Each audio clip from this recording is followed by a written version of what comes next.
Hola, buenas tardes, bienvenidos a Top GDL.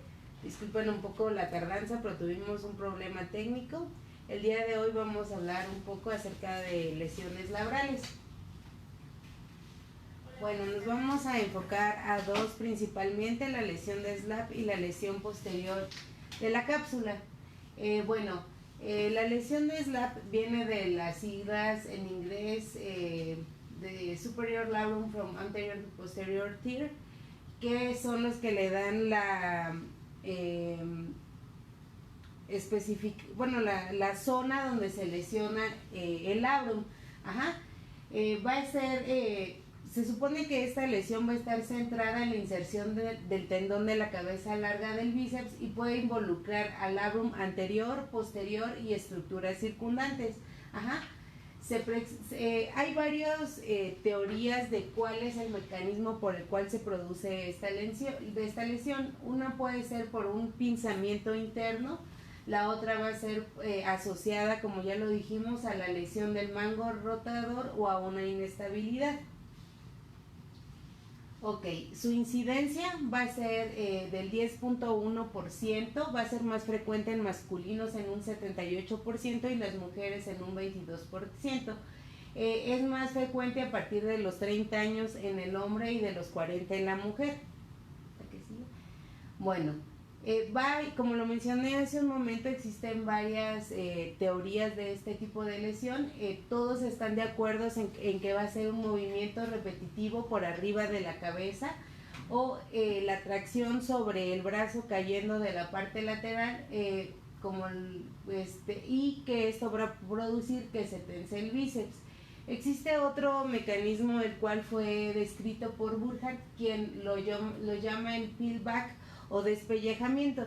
Esto dice que la lesión empieza por una pérdida de la estabilidad de la cápsula posterior, lo cual va a cambiar el eje hacia la parte medial. Esto va a incrementar la rotación externa y la aducción, pero va a producir una falta de estabilidad a nivel de la cápsula inferior, lo cual va a producir, va a hacer que el eje, el vector del eje del bíceps va a jalar, de la porción larga del bíceps va a jalar, y esto va a producir que la cápsula se empiece a rotar, y con eso va a producir un desprendimiento, que sería el peelback del labrum sobre el rodete glenoideo.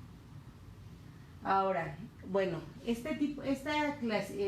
lesión de SLAP ha sido clasificada por varios autores. Se han ido agregando cada vez más subtipos, dependiendo. La primera clasificación fue de Snyder. Él la va a dividir en 4 tipos. La tipo 1 va a ser un labrum superior, el cual va a estar deshilachado, su apariencia va a tener una apariencia degenerativa, pero va a tener una inserción completa a la glenoides. La tipo 2 también va a ser un deshilachado del labrum, pero la característica es la desinserción del labrum y del ancla del bíceps a la glena superior. En la tipo 3 ya va a haber un desgarre sobre la porción superior del labrum, semejante a la lesión al asa de Valde de un menisco de la rodilla. La tipo 4 ya va a ser un desgarro vertical del labrum superior, el cual se extiende hacia el tendón del bíceps. El tendón desgarrado del bíceps tiende a desplazarse junto con el labrum superior hacia el interior de la articulación glenohumeral. Ajá. Sin embargo, el ancla va a aparecer todavía insertada en la porción superior de la glena. Entonces, esta es la imagen característica de esta clasificación. En la tipo 1 ya vimos que está deshilachado, en la tipo 2 ya va a estar deshilachado y desinsertado, en la tipo 3 como un asa de balde, y en la tipo 4 ya se va a venir hacia lo que es el interior de la glenoides. Entonces, esta es la clasificación principal, por así decirlo. Ya después vienen los subtipos, como vimos en la tipos que ya fueron las 5, 6, 7 son modificados por Maffet, en la cual ya va a ser, por ejemplo, en el tipo 5 una lesión anterior inferior del labrum tipo banca. la cual se va a extender hacia la porción superior involucrando el ancla del bíceps, y así cada una va a tener sus características, siendo estas clasificaciones pues discutidas porque dependiendo del tipo del autor pues la va a clasificar. ¿La que sigue? Ahora, el diagnóstico de este tipo de lesiones es difícil. ¿Por qué? Porque como lo comentamos, puede ser no una lesión pura, sino va a estar acompañada de otro tipo de lesiones, y las características clínicas o las maniobras de exploración no son específicas. Se han hecho estudios en los cuales se han reportado que tienen una mayor especificidad o sensibilidad una maniobra sobre la otra, sin embargo no existe una con la cual uno diga, al realizar esta maniobra vas a encontrar una lesión de SLAP. Bueno, ¿cuáles van a ser los datos clínicos? Pues va a ser un dolor inespecífico. Frecuentemente esta patología sí va a estar asociada a una crepitación, a unos clics, es lo que principalmente reporta el paciente. La maniobra de Speed, la de O'Brien, como les dije, van a tener una sensibilidad del 100% y 78% con una especificidad del 70 y del 40.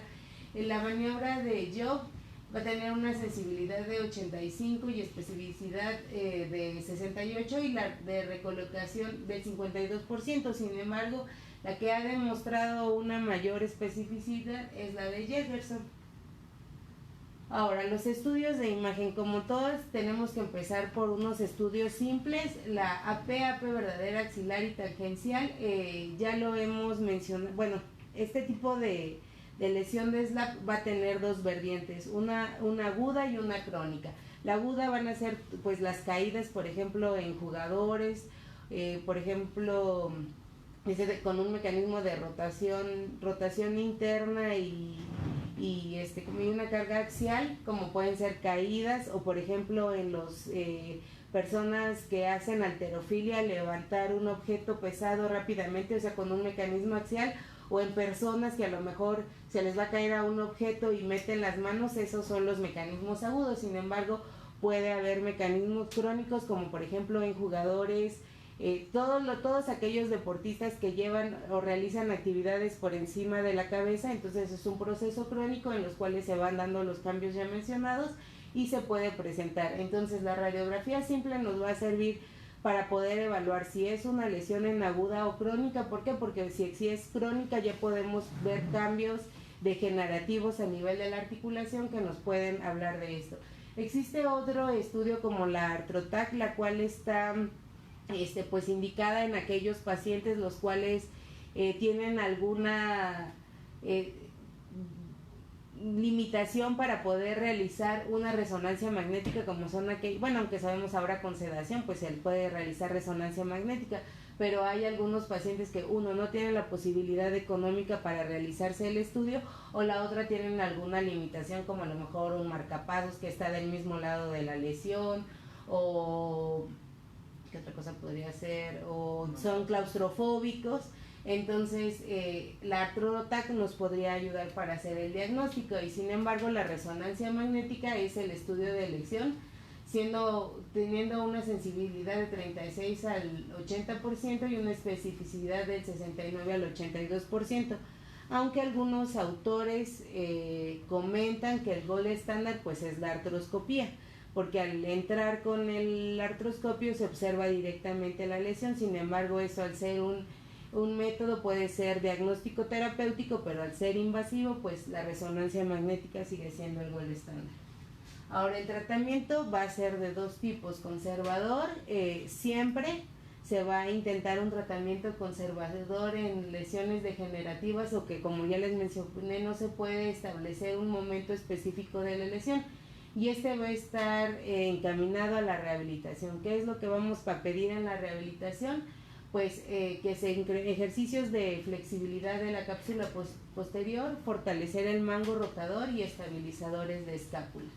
Ahora, el tratamiento quirúrgico, ¿cuándo lo vamos a emplear? Bueno, lo vamos a utilizar cuando llevamos 3 meses de rehabilitación y el paciente no ha mejorado o tiene una evolución tórpida. o en aquellos pacientes en los que tienen una actividad física demandante, y en aquellos, por ejemplo, jugadores de alto rendimiento en los cuales esta lesión está limitando su actividad deportiva normal o su capacidad funcional, o cuando presentan atrofia de los músculos supraespinoso e infraespinoso como datos de una compresión nerviosa. Ahora, el tratamiento quirúrgico de este tipo de lesiones pues va a depender del tipo de lesión y de pues el gold stand, bueno, el principal tratamiento se hace de manera artroscópica, que puede ir desde un desbridamiento o una tenodesis de la porción larga del bíceps. ¿Por qué? Porque pues como mencionamos, esta lesión está relacionada a la inserción de la porción, entonces nosotros al cambiar el vector de la fuerza de la porción larga del bíceps, pues cambia la patología y eso mejora. Y la reparación artroscópica con anclas, pues es lo que se recomienda. Aunque algunos estudios han demostrado que a pesar de que se hace la reparación artroscópica, el paciente tiene una mejoría en cuanto a la sintomatología, pero en jugadores de alto rendimiento ellos reportan por las escalas de funcionalidad que nunca llegan a su nivel competitivo que tenían antes de la lesión. Entonces aquí la importancia de poder diagnosticar este tipo de lesiones para seguir su estudio y tratar de que los resultados sean mejores. Ahora, la lesión labral posterior pues es normalmente referida como un banca reverso. Este también se va a presentar en atletas, principalmente halterofilia, nadadores o gimnastas. La fisiopatología pues es muy similar, va a ser un microtrauma repetitivo al complejo capsulolabral posterior o fuerzas posteriores con el brazo flexionado en rotación interna y aducción. Y se ha visto que esta lesión también se presenta en pacientes con un incremento en la retroversión glenoidea. La presentación clínica también, como lo mencionamos, pues no va a ser específica, es vaga. Se puede presentar al realizar actividades deportivas y la sensación principal podría ser la inestabilidad, aunque es poco común. El examen físico pues va a existir dolor a nivel de la línea articular posterior. Como vemos son signos de inestabilidad los que se presentan en este tipo de pacientes: la presión posterior positiva, el desplazamiento posterior de la cabeza dependiendo el grado en el que ésta se desplaza, la prueba de Yerko o la prueba de Kim, que son pruebas que nos hablan de una inestabilidad posterior. Las imágenes pues es lo mismo, una P verdadera, un escapular en Y, un axilar, y pues sigue la resonancia magnética, o en este caso la artrorresonancia. Son factores, sería el estudio en el cual lo podemos valorar. El tratamiento es igual, va a ser conservador, va a ser la primera línea de tratamiento, también va a estar enfocada a fortalecer el mango retador y estabilizadores de la escápula, y quirúrgico cuando falla el tratamiento conservador, y la principal es artroscópico mediante la colocación de anclas. Y pues eso sería básicamente un esquema general de lo que son las lesiones laborales. No sé si existe alguna pregunta a nivel de las redes, aquí a nivel del auditorio, o algún comentario. El tiempo que se le tiene que dar como límite para un manejo conservador, ¿como cuánto se recomienda para transformar ese conservador en un quirúrgico en caso de que no tenga un beneficio? Bueno, mire, la literatura reporta que son 3 meses como mínimo de seguimiento, enfocado a lo que ya mencionamos, al fortalecimiento principalmente muscular. Si se ve que el paciente tiene una evolución tórpida, continúa con dolor o datos de inestabilidad.